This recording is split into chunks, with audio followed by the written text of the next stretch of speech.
Bismillahirrahmanirrahim. Assalamualaikum warahmatullahi wabarakatuh.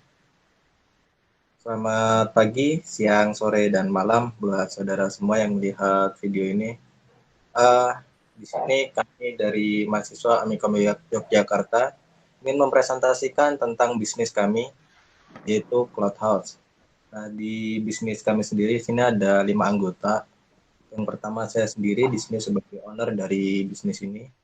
Lalu yang selanjutnya ada Miranda Surya sebagai divisi keuangan. NIM-nya 2369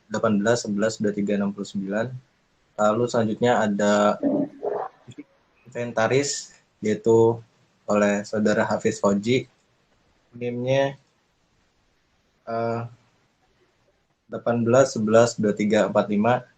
Lalu selanjutnya ada divisi inovasi dan kreatif, itu ada saudara Angga Pramudia, NIM-nya 18112320. Dan terakhir ada divisi pemasaran yaitu saudara Wanda Apriansyah, NIM-nya 18112337. Nah, supaya tidak berlama-lama, langsung saja dari presentasi awal kita mulai. Akan dijelaskan oleh gambaran umum akan dijelaskan oleh saudara Miranda Surya. Pada saudara Miranda Surya, waktu dan tempat dipersilakan. Baik, terima kasih. Untuk nama usaha kami sendiri itu bernama Cloud House. Untuk visinya menjadikan perusahaan clothing dan aksesoris kelas dunia yang terpercaya, yang mampu menjadi trendsetter. Untuk tagline-nya sendiri, Fashion is my life. Untuk tahun berdirinya, tahun yang akan datang. Masalah yang kami hadapi, masalah yang ditimbulkan pebisnis dalam menjalankan bisnisnya adalah kepercayaan dari konsumen. Bagaimana konsumen bisa membeli dan menikmati hasil produk dari bisnis serta bisa setia untuk membeli produknya. Dikarenakan banyak konsumen yang ragu akan kualitas suatu produk tersebut. Sebelum melakukan pembelian, adanya hal tersebut menjadikan konsumen sulit, bahkan tidak bisa membedakan mana produk dengan kualitas tinggi maupun produk dengan kualitas rendah. Konsumen pasti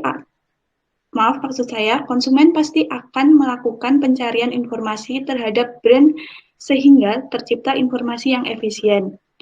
Pebisnis perlu menyebarkan informasi kepada konsumen dengan akurat.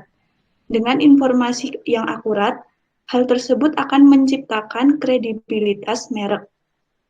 Informasi tersebut akan berdampak pada persepsi kualitas dan juga berdampak kepada pertimbangan merek dan pilihan merek. Solusi yang kami tawarkan dalam pembangunan bisnis kami sudah merancang produk yang akan kami salurkan ke market masyarakat. Untuk tahap awal bisnis ini, sementara kami hanya akan fokus pada pembentukan merek dengan membeli bahan baku mentah untuk kami olah dengan mencetak atau sablon desain yang sudah kami buat. Lingkup kebutuhan sandang yang kami fasilitasi diantaranya mulai dari baju, kemeja, jaket, sampai sepatu. Sablon yang akan kami pakai adalah sablon terbaik supaya sablon tetap awet dan tidak mudah rusak.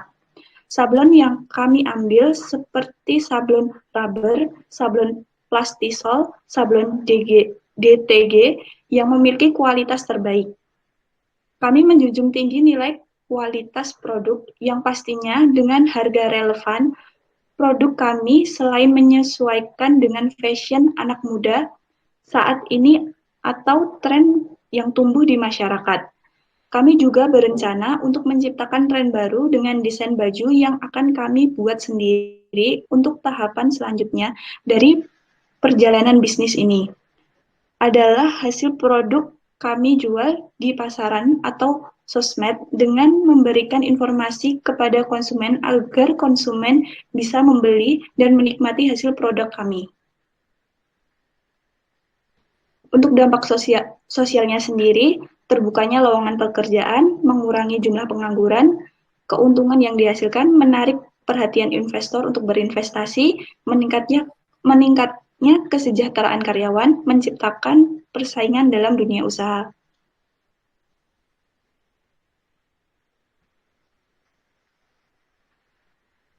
Oke, terima kasih buat Saudara Miranda Surya yang sudah menjelaskan tentang gambaran umum dari usaha kami. Selanjutnya akan saya jelaskan tentang uh, produk validation, produk solusi problem validation, market validation, dan customer validation.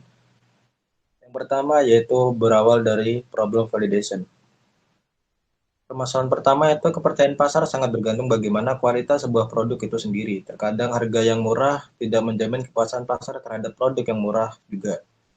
Sehingga masalah bahan dan desain yang diberikan harus menjadi fokus utama dalam usaha bisnis kami. Mengedepankan kualitas produk dengan solusi terbaik untuk mencapai titik ideal kepuasan konsumen sehingga kepercayaan terhadap produk bisa meningkat. Lalu permasalahan kedua yaitu ketika kualitas produk kita kedepankan maka harga otomatis juga akan ikut menyesuaikan. Harga yang terlampau tinggi hanya akan menarik konsumen kelas atas, sedangkan konsumen kelas bawah dan konsumen kelas menengah mereka akan mempertimbangkan ratusan bahkan ribuan kali untuk membeli produk tersebut. Untuk menyesuaikan masalah ini, tentulah kami memilih untuk membuat klasifikasi produk berdasarkan harga dengan bahan terbaik di kelasnya. Hal tersebut untuk menjangkau lebih banyak kalangan dan pasar yang dapat menikmati produk ini. Lalu, permasalahan ketiga yaitu selain kualitas dan harga, ada juga inovasi. Inovasi bisnis dan desain. Belum banyak distro melakukannya. Yang sama setiap hari. Rasa ingin tampil beda menjadi pintu besar gerbang inovasi kami. Kami ingin membuat trendsetter sendiri, inovasi dalam bidang teknologi dan desain yang tentunya tidak hanya desain dari sablonnya saja, melainkan juga desain fisik dari produk kami. Lalu selanjutnya itu product validation.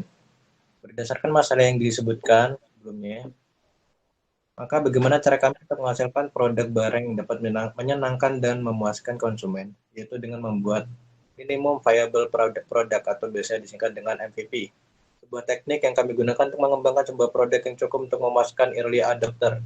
Itu lengkap dan final hanya didesain dan dikembangkan sebagai hasil analisa dan tindak lanjut atas feedback pengguna awal ditambah dengan analisis hasil survei akhir tahun.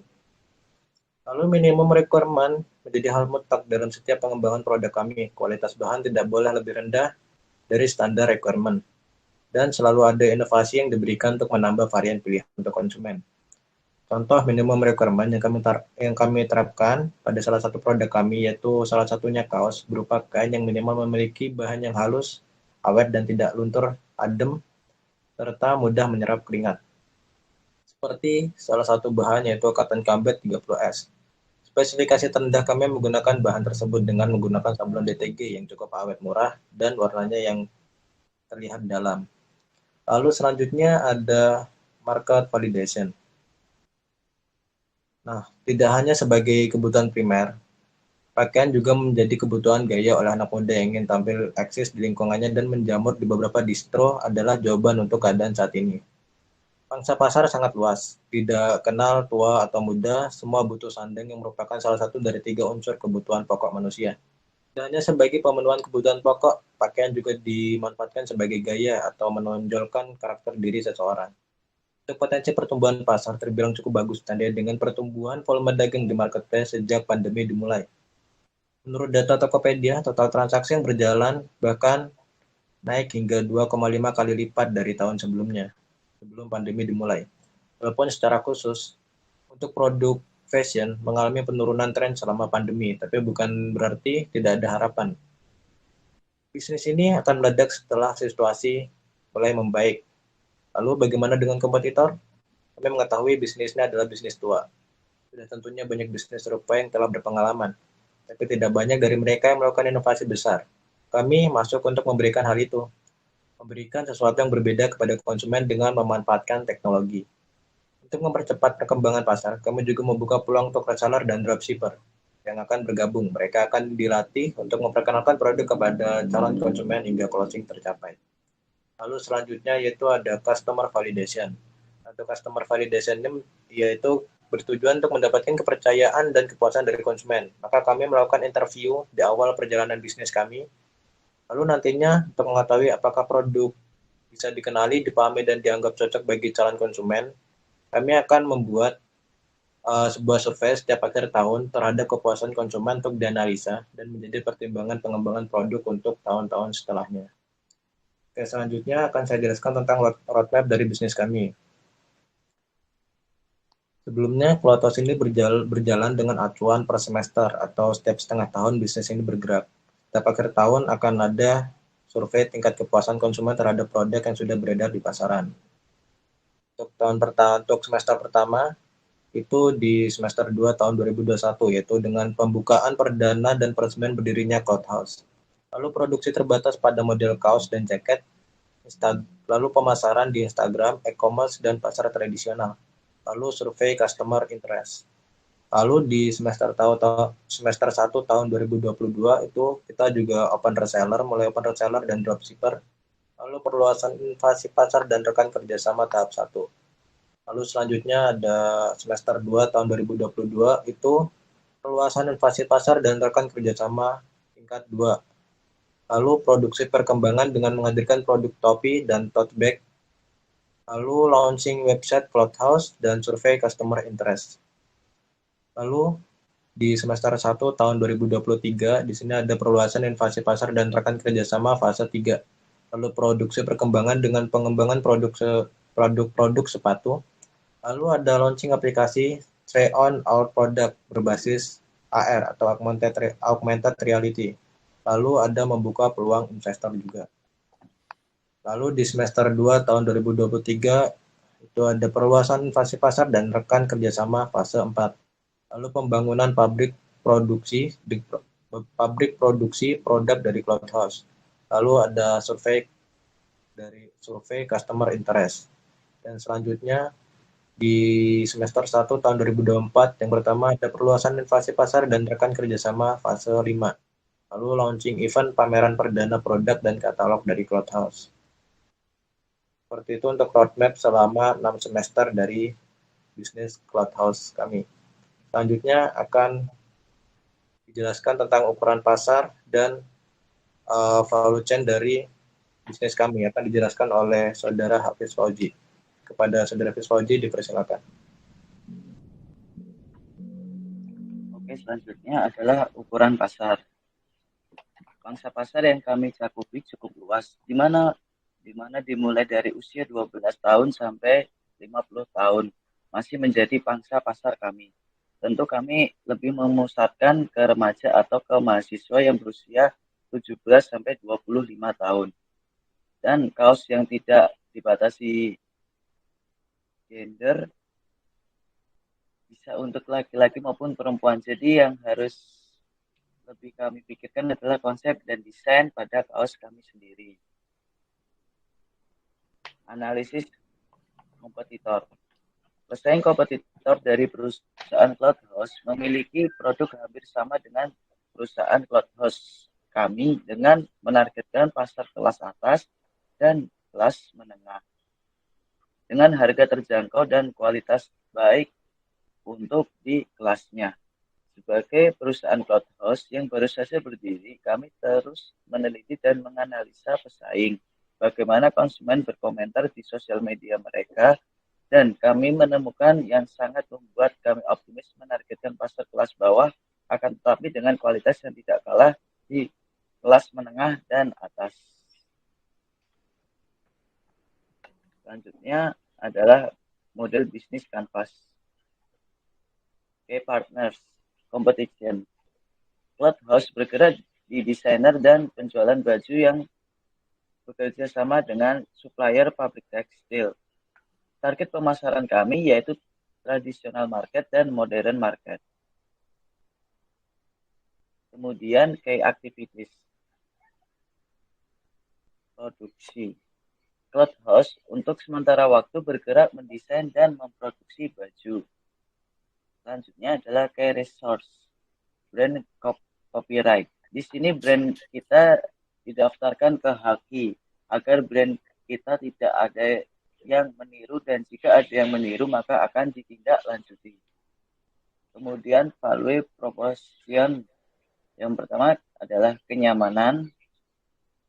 Di sini produk baju Cloudhouse dibuat dengan bahan yang bertujuan membuat customer merasa nyaman dan enak dipakai di cuaca apapun.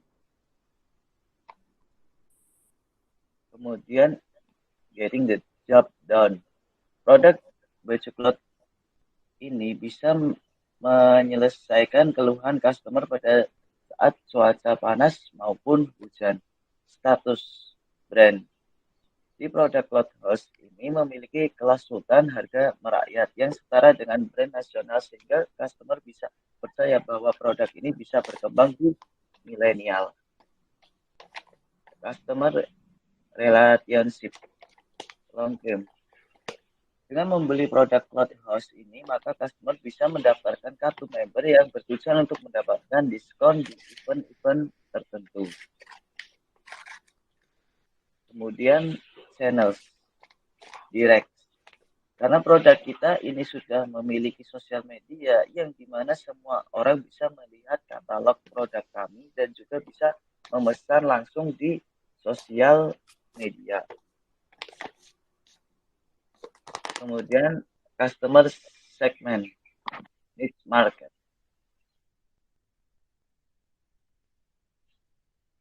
Nah, di sini untuk menargetkan pemasaran kita mencari tempat pemasaran yang segmen agar produk ini bisa laris terjual seperti di Malioboro, Pasar Beringharjo dan lain-lain.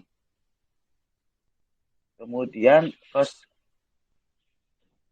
struktur, cost driven. Karena produk clothing di sini tetap memikirkan harga bahan baku, jika berkualitas bahan bakunya, maka harga yang dijual juga sesuai dengan kualitas barang baku tersebut. Revenue stream, asset sale. Di sini kita menjual produk dengan memperlihatkan hasil barang tersebut. Bisa dalam bentuk manfaat produk tersebut dan juga bisa dilihat hasil dari pemakaian barang tersebut.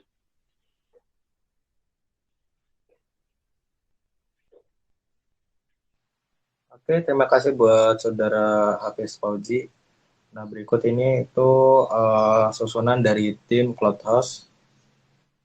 Bisa dilihat. Oke, sekian presentasi dari bisnis kami.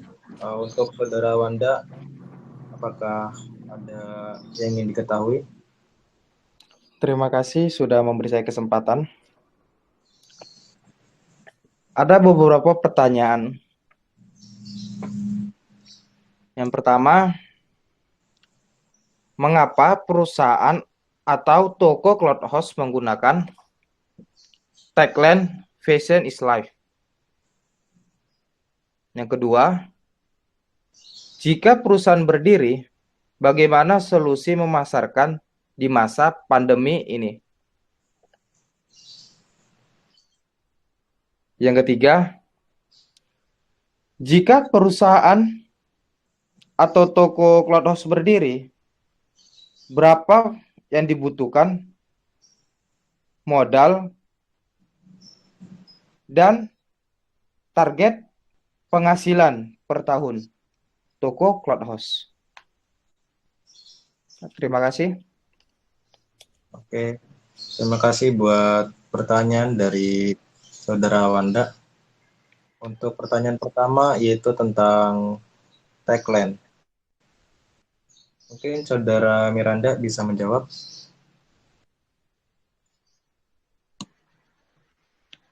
Ya, untuk tagline-nya sendiri tadi fashion is life. Nah, fashion sendiri itu menjadi sebuah gaya hidup ya untuk saat ini itu udah seperti kebutuhan primer layaknya makanan dan juga papan atau rumah gitu.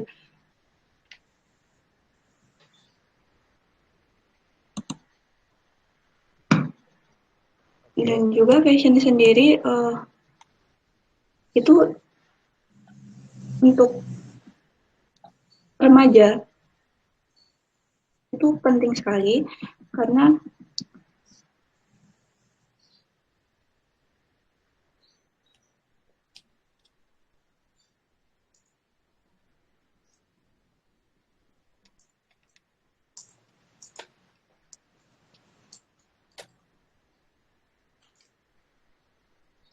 Oke, sudah Saudara Miranda.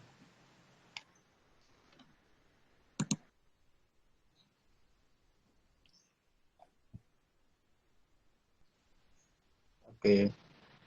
Terima kasih buat ini. Jadi seperti itu, Mas Wanda ya. Jadi Ya, kenapa kami memilih fashion is life? Itu karena fashion atau yang namanya pakaian itu merupakan salah satu dari 3 kebutuhan pokok manusia ya. Dan ini ya sandang, papan dan pakan. Ya. Lalu kenapa dalam bahasa Inggris? Kenapa dalam bahasa Inggris? Ya karena kebanyakan untuk produk distro itu akan dipakai oleh para generasi muda, dan generasi muda lebih uh, lebih bergaya ketika mereka menggunakan bahasa Inggris. Jadi ketika kami membuat tagline dan kami merasa bahwa bahasa Inggris ini kan perlu karena ke depan juga kami akan mengincar juga pasar global, tidak hanya nasional, seperti itu, Saudara Wanda. Oke, selanjutnya pertanyaannya yaitu tentang bagaimana strategi kami ketika melewati bisnis di masa pandemi COVID. Mungkin dari Saudara Hafiz Fauji bisa menjelaskan.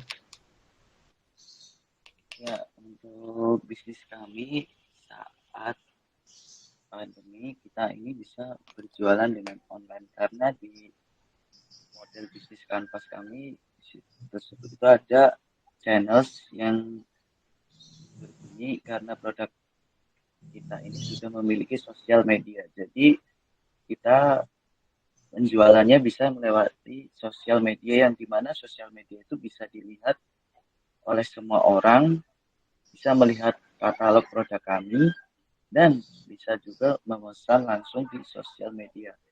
Jadi kita berjualan dengan online. Selain sosial media juga bisa dengan web. Ya, nanti di web itu kita desain untuk orang-orang bisa memesan barang produk kami juga. Oke, ya, terima kasih buat Saudara Hafiz Fauji. Jadi seperti itu kami selama masa pandemi. Mungkin dari pengalaman kemarin, memang ketika pandemi merajalela, bisnis fashion sempat mengalami penurunan tren atau downtrend. Tapi ada salah satu bisnis yang kemarin sempat booming, itu ada Aerostreet, karena mereka memanfaatkan yang namanya sosial media dan e-commerce untuk meningkatkan penjualan produk mereka, dan hasilnya meningkat sangat cukup tajam, sekitar kabarnya kemarin 5 kali lipat dari keuntungan hari-hari biasa sebelum pandemi. Oke, pertanyaan selanjutnya itu berapa modal yang kami butuhkan untuk mendirikan bisnis ini dan berapa acuan keuntungan untuk setiap tahunnya. Yang pertama, kami tidak mematok banyak modal. Kami hanya menyediakan sekitar kurang dari 5 juta. Hal tersebut untuk hanya di bagian desain dan bagian pemasaran saja. Dan modal 5 juta itu cukup untuk membuat membeli beberapa lusin baju dulu, lalu untuk desainnya kami desain sendiri, dan nantinya akan kami pasarkan melalui sosial media terlebih dahulu. Jadi modal yang kami butuhkan tidak terlalu banyak dan itu cukup sedikit. Dengan estimasi keuntungan yang kami dapatkan dalam semester pertama sekitar 15 juta dengan penjualan 120 baju atau 2 lusin baju. Nah, selanjutnya di semester kedua estimasi keuntungan kami sebesar kurang lebih ada 60 juta dengan penjualan yang meningkat sekitar 200% dari semester sebelumnya. Dan yang semester 3 nanti juga akan mengikuti peningkatan estimasi keuntungan dengan estimasi meningkat sekitar 200% dari tahun sebelumnya juga. Dari semester sebelumnya maksud saya, mohon maaf. Nah, keuntungan itu tidak merta-merta akan digunakan untuk pribadi masing-masing, tapi untuk melanjutkan bisnis ini ke jenjang yang berikutnya. Jadi bisnis ini akan terdiri dari beberapa fase berdasarkan per semester. Dan semester ketiga itu kami akan menggunakan uang ini untuk membeli beberapa peralatan untuk kita bisa memproduksi sendiri atau kita bisa menyablonkan produk kita sendiri. Dan untuk di semester ke-7 ada estimasi untuk kita bisa membuat pabrik sendiri untuk selanjutnya kita merambah di kancah produksi sepatu seperti itu, Mas Wanda. Oke. Demikian Mas Wanda, apa ada pertanyaan lagi atau tidak? Tidak ada. Sudah cukup jelas kok. Oke, terima kasih buat Saudara Wanda. Terima kasih buat yang sudah menonton video ini. Sekian presentasi kali ini. Ada kurangnya mohon maaf. Wassalamualaikum warahmatullahi wabarakatuh. Waalaikumsalam warahmatullahi wabarakatuh.